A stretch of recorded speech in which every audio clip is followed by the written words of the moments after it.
క్రీస్తునందు ప్రియ దేవుని సంగమా, ప్రభు రక్షకుడైన యేసుక్రీస్తు శుభనామంలో ఈ దినం దేవుని సన్నిధానానికి వచ్చిన మీ అందరికీ నా నిండు వందనాలు తెలియజేస్తున్నాను. ఇంటి భాగ్యం మనకిచ్చినందుకై దేవాది దేవునికి నా నిండు కృతజ్ఞతలు తెలియపరుస్తున్నాను. పరిశుద్ధ లేఖన భాగాన్ని చదువుకున్న పిదప చిన్న ప్రార్థనతో ముందుకు వెళ్దాము. ఈ దినకు ఏర్పాటు చేయబడిన పరిశుద్ధ లేఖన భాగము ద్వితీయోపదేశ కాండము 33వ అధ్యాయము 24 నుండి 29 వరకు చదవగా విన్నాం. అయితే సమయాలాపన వలన 29వ వచనము చదవగా విందాము.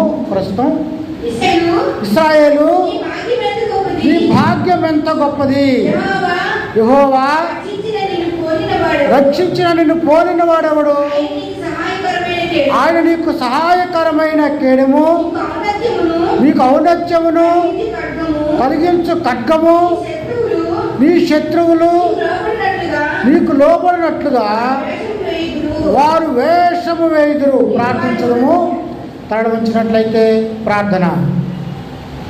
మహాగణుడును మహోన్నతుడును సర్వశక్తి మిక్కిలి కనికరం కలిగినటువంటి ప్రభువా, ఈ దినం ఈ పునరుద్ధానపు ఆదివారం నాడు నీ సన్నిధానానికి వచ్చి నేను ఆరాధన చేయడానికి, మహిమపరచడానికి ఇచ్చిన బాధ్యతకే వందనాలు ప్రభువా.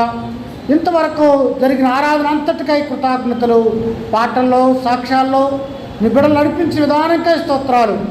కొద్ది నిమిషాల పాటు నీ పక్షాన్ని నిలబడబోతుండగా నన్ను నీ సులువు చాటున మరుగుపరచండి. మాతో అందరితో కూడా మీరే మాట్లాడి మహిమ ఘనత ప్రభావములు మీరే పొందమని యేసు దివినామని వేడుకుంటున్నాం తండ్రి, ఆమేన్. ప్రియ దేవుని సంగమా, చదవనటువంటి లేఖన భాగము మనందరికీ పరిచయమైనటువంటిది. మోషే తాను అవధాన కాలంలో ఆ ఇశ్రాయేలు ప్రజానికాన్ని ఆశీర్వదించినట్టుగా చూస్తూ ఉన్నాం. మోషే ఇశ్రాయేలీలకు గొప్ప నాయకుడు. మోషే గనుక లేకపోతే ఇవాళ ఇశ్రాయేలు జనాంగం ఉంటుందా అనిపిస్తుంది. అంత గొప్ప నాయకుడు. వారిని చివరి కాలంలో ఆశీర్వదించినటువంటి వాడుగా ఉన్నాడు. మోషే యొక్క జీవితము 120 సంవత్సరాలు, 40 సంవత్సరాలైనా పొరో ఇంటి పెరిగాడు. 40 సంవత్సరాలు అరణ్యంలో ఉన్నాడు.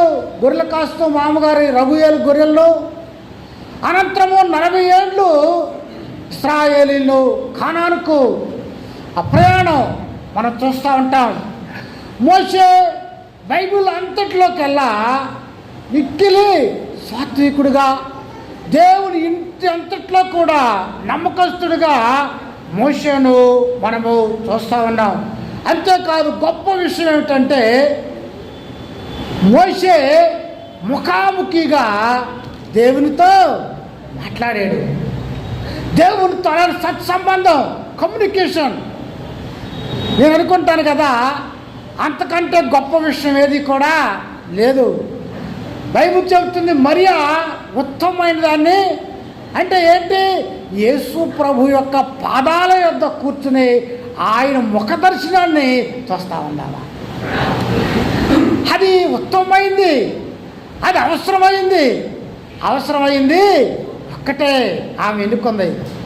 ఈ వచ్చిన చదువుతుంటే మోషే గురించి నాకు మరియానే జ్ఞాపకం వస్తుంది. ప్రియులారా, అలాంటి ఉత్తమమైన దాన్ని మోషే చేయటంలో గొప్ప వ్యక్తిగా ఆయన మనం చూస్తూ ఉన్నాం. ప్రియులారా, అలాంటి గొప్ప వ్యక్తి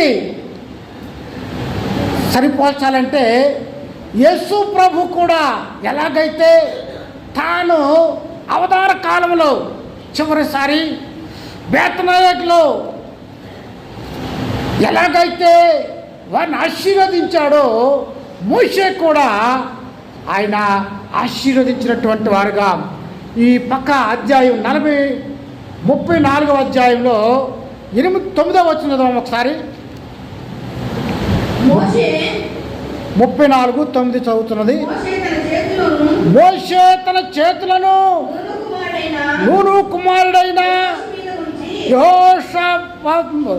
యెహోషువ మీద ఉంచి ఉండెను కనుక అతడు జ్ఞానాత్మపూరుడైను. కాబట్టి ఇశ్రాయేలు అతని మాట విని యెహోవా మోషేకు ఆజ్ఞాపించినట్లు చేసిరి. చాలు పిల్లరా, మోషే యెహోషువ మీద ఏం చేశాడండి? చేతులుంచాడు. అనగా అతడు ఆశీర్వదించినటువంటి వాడిగా మనం చూస్తూ ఉన్నాం. క్రీస్తునందు ప్రియా దేవులారా, యెహోషువ మోషే చేత అభిషేకం అని చెప్పవచ్చు. అనగా మోషేలో ఉన్నటువంటి మహిమ, ప్రభావము, ఆ శక్తి చేతులు ఉంచడంలో ఎవరి మీదకి వచ్చింది? యెహోషువ మీదకి వచ్చింది. అనగా ఇశ్రాయేలు నడిపించడానికి అవసరమైనటువంటి సామర్థ్యము దేవుని ద్వారా మోషే వలన యెహోషువ కలిగితే, బైబిల్ చెప్తున్నటువంటి ఆ మాట మనం చూస్తున్నట్లయితే అతను జ్ఞానాత్మపూర్ణుడయ్యారు. కాబట్టి ఇశ్రాయేలీలు అతని మాట విని, కారణం ఏంటి? దైవశక్తి, దైవ సేవకుడి ద్వారా యెహోషువ మీదకి వచ్చింది. యెహోషువ మీదకి వచ్చినప్పుడు వారందరూ కూడా అతని మాట విని దేవుని చిత్తాన్ని నెరవేర్చినటువంటి వారుగా మనం చూస్తూ ఉన్నాం. క్రీస్తునందు ప్రియా దేవులారా, మోషే ఇశ్రాయేలీయులను ఆయన ఏ విధంగా ఆశీర్వదించాడో వారి భవిష్యత్తు అంతా కూడా చదివినటువంటి వాక్య భాగంలో మనము చూడగలుగుతూ ఉన్నాం. 29వ వచనం ఇలాగ ఉంది కదా, ఇశ్రాయేలు నీ భాగ్యము ఎంత గొప్పది. ఎవరు ఇశ్రాయేలు? ఎవరైనా? యాకోబు అతడు భగస్థిరి గలవాడై పోరాడుట వలన దేవుని యొద్ద రాత్రంతా కూడా అతడు ప్రార్థన చేశాడు. ఒక మనుష్యుడు రాత్రంతా దేవునితో పోరాడాడు. ప్రియులారా, వాస్తవికంగా యాకోబు ఎలాంటి వాడంటే, ఎలాంటి వాడైనా తన సొంత అన్నను మోసం, లాభాన్ని మామను మోసం. చూస్తారా, ఇలాంటి వ్యక్తిని దేవుడు అంటున్నాడు, ఇశ్రాయేలు నీ భాగ్యము ఎంత గొప్పది. ఎందుకు ఎంత గొప్పగా మారపడింది? ఒకప్పుడు మోసకరమైన జీవితం, తన కుటుంబీకులను మోసపోని చేసేటువంటి వాడే. కానీ ప్రియులారా, దేవుడు మోషే ద్వారా యాకోబును ఆశీర్వదిస్తున్నాడు. శుభ్రమైనటువంటి దైవ ఆశీర్వాదాన్ని చెబుతూ, ఇశ్రాయేలు ఈ భాగ్యము ఎంత గొప్పది. ఎందుకో తెలుసా? ఈ ప్రపంచంలోనే లేనటువంటి గొప్ప భాగ్యము నువ్వు, ఎవరికి లేనటువంటి భాగ్యము నువ్వు పొంది ఉన్నావు. ప్రియులారా, దేవుని ఎరగటం, ప్రభు సన్నిధిలో ఉండడం అనేటువంటిది ఏంటో తెలుసా? అది గొప్ప భాగ్యము. ఇశ్రాయేలు ఒకప్పుడు గొంగర పురుగు లాంటి జీవితం.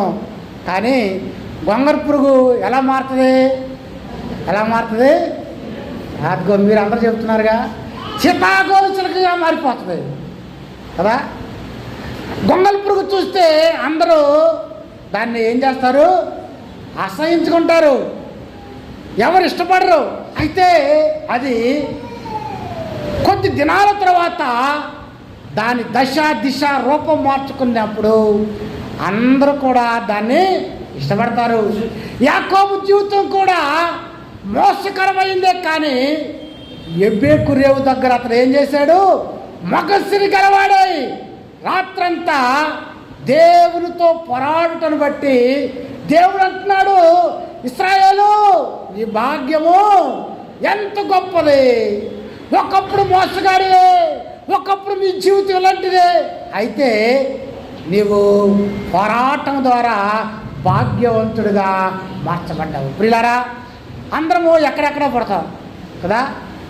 నీ పుట్టుక ఎలా ఉన్నా సరే మార్చుకోవాల్సిన బాధ్యత నీదే కదా.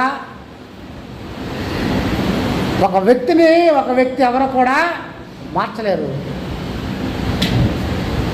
నువ్వు ఈ లోకంలో ఉన్నటువంటివి అన్నీ మార్చవచ్చు, కానీ బ్రతుకు మారకుండా, ప్రవర్తన మారకుండా, జీవితం మార్చకుండా ఎన్ని మార్చినా ఏమైనా ఉపయోగం ఉంటుందా? మారుతాయా? నిమ్మకాయలు కడితే మారిపోద్దా ఇల్లు? పచ్చిమిరకాయలు ఆడ అమ్ముతున్నాడు చెట్టు ముందు, మారుతా? అట్లా మారితే నిమ్మతోటకి తెగులు ఎందుకు వస్తున్నాయి, ముందు ఎందుకు కొడుతున్నాడు? అంతేనా? గుమ్మాలు మారితే మారుతాయా? మారవు. కానీ జీవితము మార్చబడాలా. ఎప్పుడైతే జీవితం మారుతుందో అన్నీ మారిపోతాయి. ప్రవర్తన మారితే సమస్తం మారుతాయి. ఎందుకో తెలుసా? నీ హృదయం నిండిన దాన్ని బట్టి మాటలు మారుతాయి, నోరు మాట్లాడుతుంది. అనగా హృదయం మారిందనుకో మాటలు మారుతాయి, క్రియలు మారుతాయి, క్రియలే ప్రవర్తన మారుతుంది.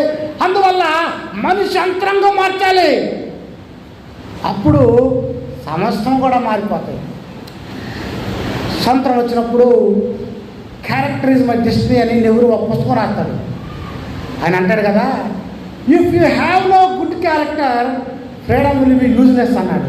అంటే భారతదేశానికి స్వతంత్రం వచ్చింది, కానీ మనిషి ప్రవర్తనలో మార్పు రాకపోతే మనకు స్వతంత్రం వచ్చి కూడా ఉపయోగము లేదు.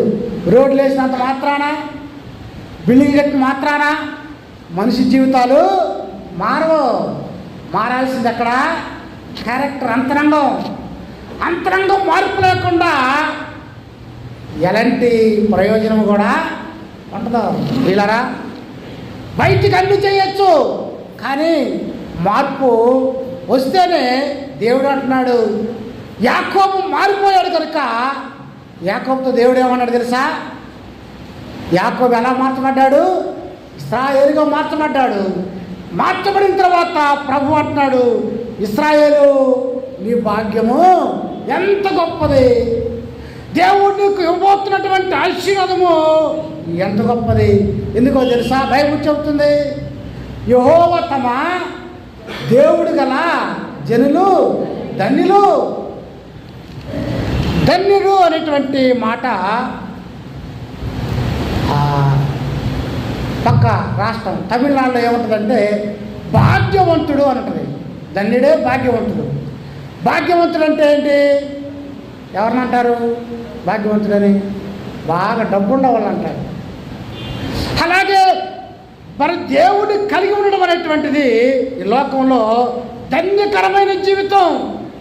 ఎందుకు ధన్యకరం అంటే మన ప్రభువు మన మనవి ఆలకించేవాడు, ఆయన ప్రార్థన ఆలకించేటువంటి వాడుగా ఉన్నాడు. నువ్వు ఏ పరిస్థితిలో ఉన్నను ప్రభు అంటే ఆయన మాట్లాడేటువంటి గొప్ప దేవుడిగా.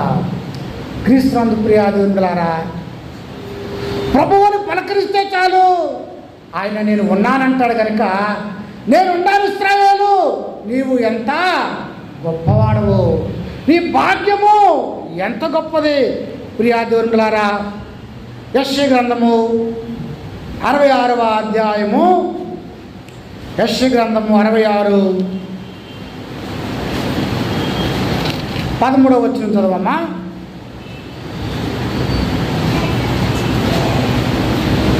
ఒకరు తల్లి వారిని ఆదరించినట్లు నేను మిమ్మల్ని ఆదరించదను, యెరూషలేములోనే మీరు ఆదరింపబడతారు. చూసారా? దేవుడు అంటున్నాడు, ఒకరు తల్లి వారిని ఆదరించినట్లు. ఈ లోకంలో అందరి ప్రేమ కంటే ఎవరి ప్రేమ గొప్పది? ఏదైనా ఒరిజినల్ ప్రేమ ఉందంటే నేను అనుకుంటా తల్లి ప్రేమే అది. అంతేనా? తల్లి కంటే ఇంకా ఎవరో ప్రేమించడం. ప్రభు అంటున్నాడు, ఒకరు తల్లి ఆదరించినట్టుగా నేను నిన్ను ఆదరిస్తా. కంఫర్ట్. మరి దేవుడు మగవాడు కదా, మరి తల్లి ఎలాగో? బైబిల్ చెబుతా ఉంది, నేను మిమ్మల్ని కని ఉన్నాను అని. ఎవరికంటారు? తల్లి తండ్రా? తల్లేగా. దేవుడు మనకు కన్నానంటున్నాడు. అందుకని ఆయన అంటున్నాడు కదా, తల్లిలాగా నేను మిమ్మల్ని ఆదరిస్తాను. ఇశ్రాయేలు, నీ భాగ్యం ఎంత గొప్పది. నువ్వు అడిగితే నేను సమాధానం ఇస్తా. అంతేకాదు, నువ్వు ఎలాంటి పరిస్థితుల్లో ఉన్నాను సరే నేను నిన్ను తల్లిలాగా ఆదరించేటువంటి వాడిగా ఉన్నాను. అందుకే యోహాను సువార్తలో రాయబడి ఉంది, నేను మిమ్మల్ని అనాదిగా విడువను. వీళ్ళారా, పాత నిబంధనలో యెహోవా దేవుడిగా ఉన్నాడు. నూతన నిబంధనలో సత్యశరీరుడిగా యేసుక్రీస్తు గారు భూమి మీదకి వచ్చి ఉన్నాడు. ఇప్పుడు పరిశుద్ధాత్మగా ఆయన మన మధ్యన వసించేటువంటి వాడుగా ఉన్నాడు. అనగా ఇశ్రాయేలుని భాగ్యం ఎంత గొప్పదంటే, పాత నిబంధనలో ఉన్నవాడే నూతన నిబంధనలో ఉన్నాడు. ఆయనే ప్రస్తుతం కూడా మనతో ఉన్నటువంటి వాడు కనుక ఎప్పుడు నేను నీతో ఉన్నాను ఇశ్రాయేలు, నిన్న నేడు నిరంతరము సదాకాలము కూడా నేను ఉన్నవాడును. క్రీస్తునందు ప్రియులారా, మానవులు మారిపోతూ ఉంటారు. మానవులు తరం అంటే 40 ఏళ్ళు, మళ్ళీ 40 ఏళ్ళ తర్వాత దరిదాపుగా మనం వెళ్ళిపోతారు. చాలామంది చనిపోతారు. కొత్త తరం వస్తుంది, ప్రతి 40 ఏళ్ళకు మారిపోతూ ఉంటుంది. కానీ ఇశ్రాయేలు, నీ భాగ్యం గొప్పది. ఎందుకో తెలుసా? యుగ సమాప్తి వరకు నేను మీతో ఉంటాను. కనుక ప్రియ దేవునులారా, మన దేవుని యొక్క ప్రసన్నత, మన దేవుని యొక్క కృప ఎల్లప్పుడూ మనకు సదాకాలము తోడై ఉంటుంది. కనుక దేవుని ఎరిగిన బిడ్డలందరూ కూడా నూతన ఇశ్రాయేలీలై ఉన్నారు. అందువల్ల నీ భాగ్యము ఎంత గొప్పది. జరిగిన సంఘటన వారికి జ్ఞాపకం వస్తుంది ప్రియులారా. ఒకసారి హైదరాబాద్ నుంచి ఒక బస్సు వస్తుంటే అందులో దొంగల కాడెక్కారు. కొంత దూరం వచ్చిన తర్వాత బస్సు ఆపేశారు. దొంగలు అందరి దగ్గర దోసుకున్నారు, డబ్బులు తీసుకున్నారు, అన్నీ లాగేసుకున్నారు. బంగారం అంతా కూడా దోసుకున్న తర్వాత ఆ దొంగోడికి ఎందుకో అడిగాడు, ఏ ఊరు వెళ్ళాలి నువ్వు అని. దొంగోడు ప్యాసింజర్, నేను విజయవాడ వెళ్ళాలన్నాడు. ఆయన, నీ పేరేంటని అడిగాడు దొంగోడు. అతను అన్నాడు, నా పేరు ఇరిమి అన్నాడు. ఆయన, ఒరే మీ ఓడేరా అన్నాడు. ఆయన దొంగోడు ఏదో ఉన్న క్రిస్టియన్ అయి ఉంటాడు. ఓకే, అలాంటి పేరు మీ ఓడు అనగానే ఆ దొంగోడు ఏం చేశాడు, వీడికి ఛార్జీకి డబ్బులు ఇచ్చాడు. జరిగిన సంఘటన ఇది, చూసారా? అంటే అర్థమేంటి? వీడు మావాడేరా అని ఆయనకి డబ్బులు ఇచ్చాడు. క్రీస్తు ప్రియులారా, దేవుని బిడ్డలు ఎక్కడున్నా సరే ఉన్నతమైన స్థానాన్ని దేవుడి వారికి ఇస్తాడు. ఆయన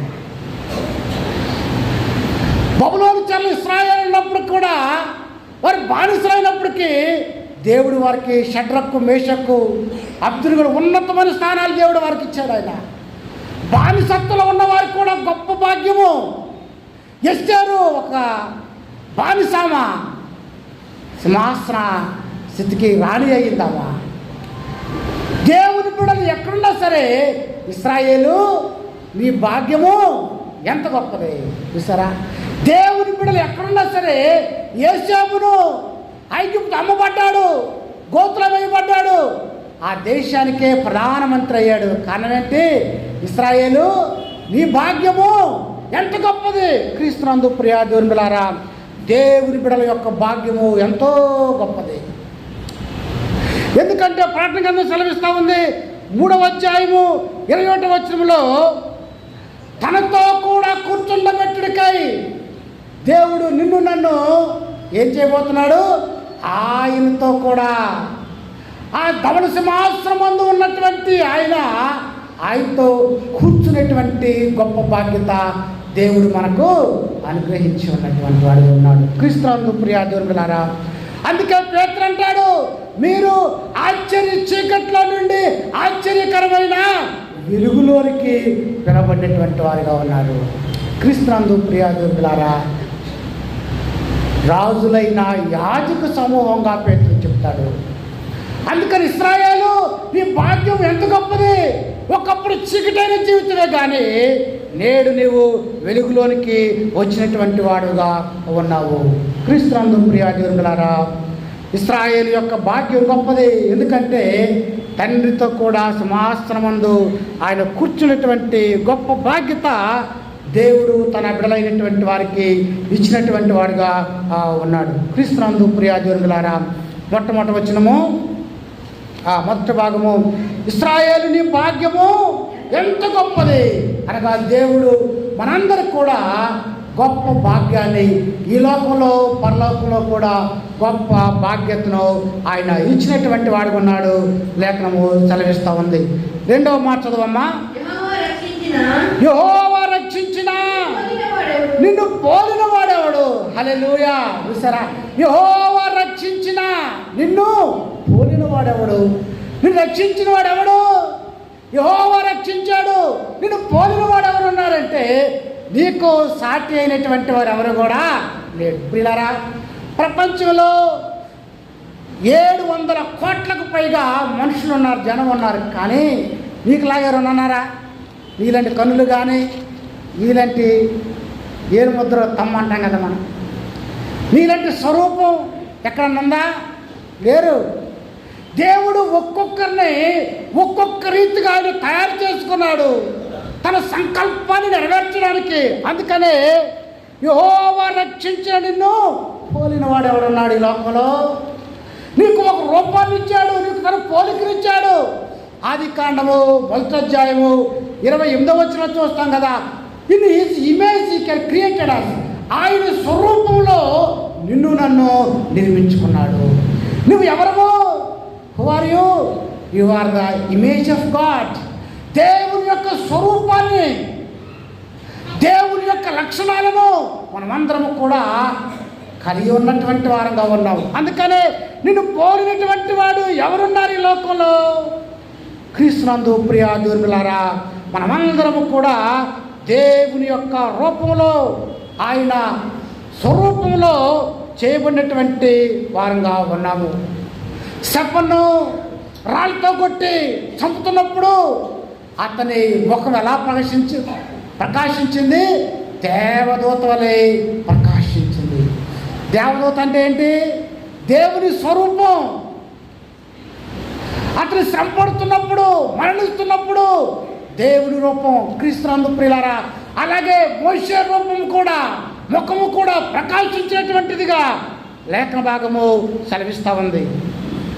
కారణం ఏంటంటే మనమందరము కూడా దేవుని యొక్క రూపంలో మనము ఉన్నటువంటి వారంగా మనము ఉన్నాం. క్రీస్తునందు ప్రియులారా, నిన్ను పోలినటువంటి వాడు ఎవరున్నారు? ఇశ్రాయేలు.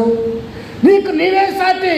క్రీస్తునందు ప్రియులారా, దేవుడు నిన్ను నన్ను ఆయన రూపంలో చేసుకున్నాడు. కానీ మనం ఎలా తయారవుతున్నాము? ఆయన రూపం ఉంచుతున్నామా? కొంతమందికి కోపం వచ్చే చూడాలా, ఒక మంత్రం వచ్చేస్తూ ఉంటుంది, మాట్లాడుతున్నాం అసలు దేవుని రూపమేనా? దేవునికి అంతా శక్తి ఇచ్చాడు, ఆరోగ్యాన్ని ఇచ్చాడు, బలాన్ని ఇచ్చాడు. చాలామంది అంటారు నాకేమిచ్చాడు దేవుడు అని. క్రీస్తునందు ప్రియాదులారా, దేవుడు నీకు మంచి ఆరోగ్యం ఇచ్చాడు. దేవుడి కృప కదా. ఎందరో రకరకాలైనటువంటి ఆర్థిక, సాంఘిక, సామాజిక సమస్యలతో బాధపడుతుంటే నిన్ను ఆయన బిడ్డగా చేసుకున్నాడు. బైబిల్ సెలవిస్తుంది, యెహోవా ఉత్తముడు, ఆయన నమ్మిన వారిని ఆయన ఎరుగును. చూసారా, ఆయన ఉత్తముడు, ఆయన నిన్ను ఎరిగినటువంటి వాడుగా ఆయన ఉన్నాడు. అందుకనే నిన్ను పోలినటువంటి వాడు ఎవడు? క్రీస్తునందు ప్రియులారా, చూడుము నరచేతిలో నిన్ను, మనందరి పేర్లు ఎక్కడ ఉన్నాయి? ఆధార్ కార్డులో ఉంటాయి, రేషన్ కార్డులో ఉంటాయి.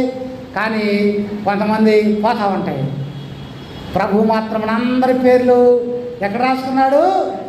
అందుకని ఇశ్రాయేలు, నీ భాగ్యం అంత గొప్పది, నిన్ను పోలిన వాడెవడు లేడు. నిన్ను తన యొక్క ప్రత్యేకంగా చేసుకున్నటువంటి వాడుగా. అందువల్ల పిల్లరా, మనందరి యొక్క విలువ మాత్రం ఏమాత్రం మారుతుందా? మారదు. ఒకవేళ కొన్ని పరిస్థితుల్లో, కురింగిన స్థితిలో, పడిపోయిన స్థితిలో ఉండవచ్చు, కానీ ఆయన నిన్ను లేవనెత్తేటువంటి వాడు ఉంటాడని జ్ఞాపకం చేసుకోవాలి. ఇది ఉందా? ఎంతది? ఎంతది? ఏం చేస్తున్నాను నేను? నడిపేస్తాను. ఎంతది? మారిందా? మారలా? క్రీస్తునందు ప్రియులారా, మనందరి జీవితాలు కూడా కొన్ని పరిస్థితుల్లో నలగొట్టబడవచ్చు, కొన్ని పరిస్థితుల్లో ప్రభువుకు దూరం అవ్వచ్చు, కానీ దేవునితో సంబంధం మాత్రమా కాదు. ఇశ్రాయేలులు కూడా దేవుని పోలిన వారే, అయితే వారు కొన్ని పరిస్థితుల్లో దేవునికి దూరం అయిపోయారు. సహవాసం పోయింది, కానీ సంబంధం పోయిందా? కారణం ఏంటి? ఆయన వాగ్దానం చేశాడు వారితో, నేను మీకు దేవుడుగా ఉంటా అన్నాడు, మీరు నాకు ప్రజలై ఉంటారన్నాడు. అందువల్ల వాగ్దానం చేసిన వాడు నమ్మదగిన వాడు. అలాగే మనకు కూడా కొన్ని పర్యాయాలు సహవాసం దూరం అవుతాము, కానీ దేవునితో సంబంధం మాత్రము. అందుకనే అంటున్నాడు, ఇశ్రాయేలు నిన్ను పోలినవాడు ఎవడు? నేను నా స్వరూపంతో నిన్ను చేసుకున్నాను, నా రూపం నీలో ఉంది. అందువల్ల నిన్ను పోలినటువంటి వారు ఎవరు కూడా లేరు ఇశ్రాయేలు అని చెప్తూ ఉన్నాడు. క్రీస్తునందు ప్రియులారా, తర్వాత కింద మాట చదవమ్మా, 3వ మాట. ఆయన నీకు సహాయకరమైనటువంటి కేడెముగా ఉన్నాడు. ప్రియులారా, చక్కని మాట చూసారా? సహాయకరమైన కేడెము. కేడెం అంటే ఏంటి? కేడెం అంటే ఇంగ్లీష్ షీల్డ్ అని ఉంటుంది. షీల్డ్ అంటే అర్థమయ్యే భాషలో గోడలాగానో, లేకపోతే డాల్ అంటాం కదా మనం తెలుగులో. అంటే శత్రు ఏదైనా బాణం వేస్తుంటే అడ్డు రాకుండా ఉండేదాన్ని కేడెం అంటారు. దేవుడు అంటున్నాడు, నేను ఏ విధంగా సహాయం చేస్తాను తెలుసా? నీకు నేను సహాయం చేస్తాను. అంత మాత్రమే కాకుండా శత్రువుల నుండి కూడా నేను కాపాడుతాను. క్రీస్తునందు ప్రియ దేవులారా, మన ప్రభువు ఎంత అద్భుతంగా తన బిడ్డల్లో కాపాడేవాడు ఉన్నాడు. ఇశ్రాయేలును ఎంత గొప్ప భాగ్యంతో వాళ్ళు కాపాడాడు. తన బిడ్డలు అరణ్యంలో నడుస్తుంటే ఎక్కడ చీకటి అవుతుందో అని ఆకాశంలో వారికి మేఘస్తంభాన్ని ఇచ్చాడు ఆయన, అగ్నిస్తంభాన్ని ఇచ్చాడు ఆయన. ఎక్కడ వారికి ఎండ తగ్గుతుందని మేఘాన్ని ఇచ్చాడు ఆయన. అనగా దేవుడు అద్భుతంగా వారిని కాపాడినటువంటి వాడుగా, అద్భుతంగా వారిని నడిపించినటువంటి వాడుగా. క్రీస్తునందు ప్రియ దేవులారా, కారణం ఏమిటంటే మన దేవుడు అలాంటి వాడు.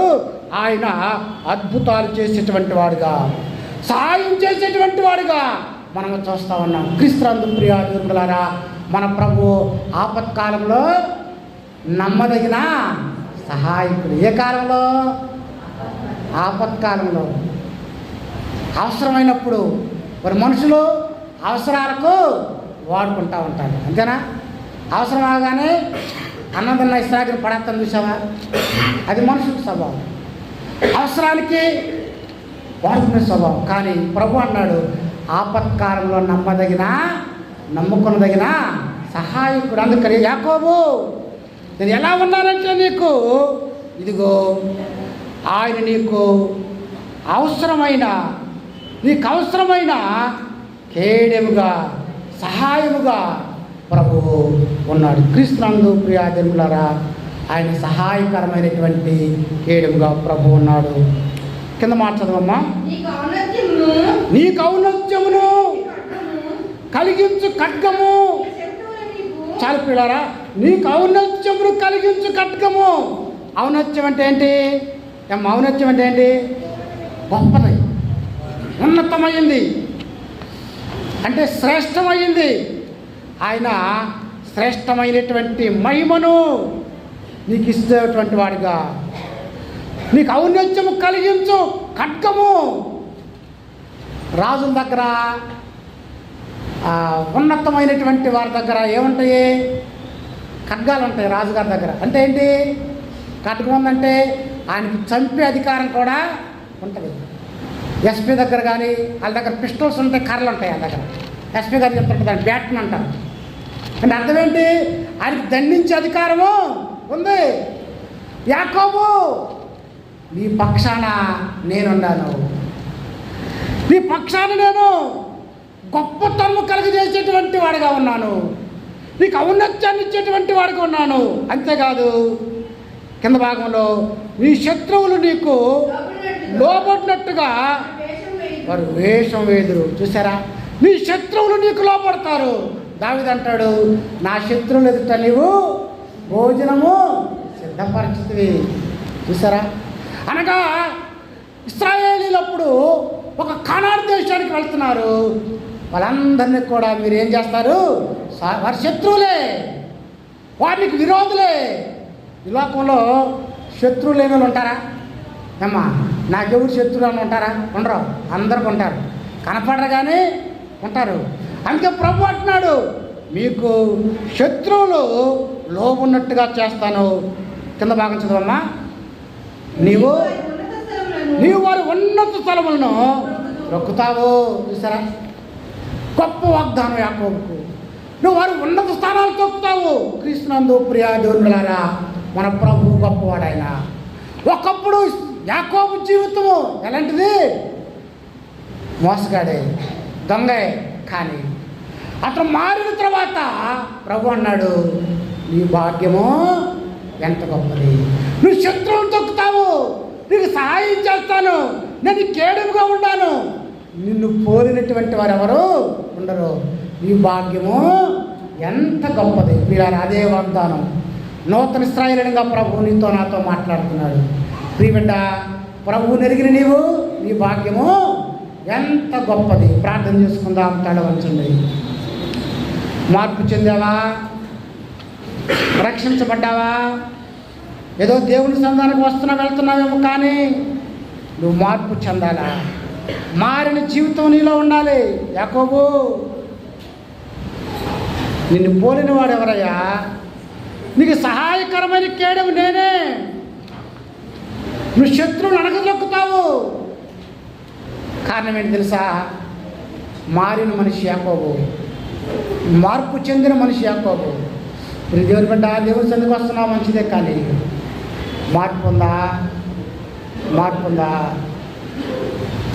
నువ్వు మారాలని, ప్రభువు వైపు చూడాలని.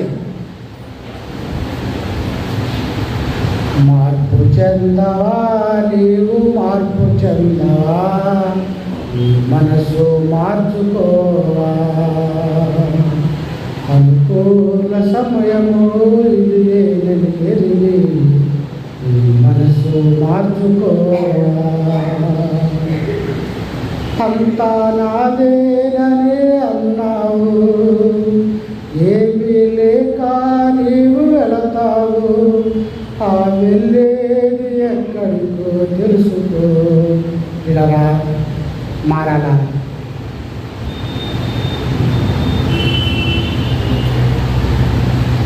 యాకోబు మారాడు కనుక. కానీ భాగ్యము గొప్పది. నిన్ను పోలిన వారు ఎవరున్నారు? గొప్ప వాగ్దానం. ప్రార్థించడము. మహాగణుడు, మహోన్నతుడు, సర్వశక్తి మిక్కిలి కనికరం కలిగిన ప్రభువా, చెప్పబడిన వాక్యాన్ని బట్టి కృతజ్ఞతలు తండ్రి. ప్రతి ఒక్కరిలోనూ పరిపచేయండి. మహిమ ఘనత ప్రభావాలు మీరే పొందండి ప్రభువా. ఎవరైతే వాక్యం విన్నారో వారందరి జీవితాల్లో కూడా గొప్ప కార్యాలు చేయండి ప్రభువా. వారి అవసరాలు తీర్చండి, రకాలు తీర్చండి. నిరుద్యోగులైన పిల్లల పట్ల కృప చూపండి తండ్రి. ఎవరి కష్టాల్లో, నష్టాల్లో, వ్యాధి బాధలో ఉన్నారు ప్రభువా, ఈ వాక్యం ద్వారా ప్రతి ఒక్కరు కూడా ఆశీర్షింపుతున్నట్టుగా సహాయం దయచేసి వాక్యాన్ని అందరూ ఫలింపు చేయమని యేసు దివినామని వేడుకున్నాం తండ్రి. ఆమేన్. తండ్రి దేవుని ప్రేమ, కుమారుడు యేసుక్రీస్తు కృప, పరిశుద్ధాత్మ సహవాసము ఇప్పుడు ఎలా సదాకాలం వాక్యం ప్రతి ఒక్కరికి తోడై ఉండి కాచి కాపాడుగాక. ఆమేన్. అందరికీ వందనాలు.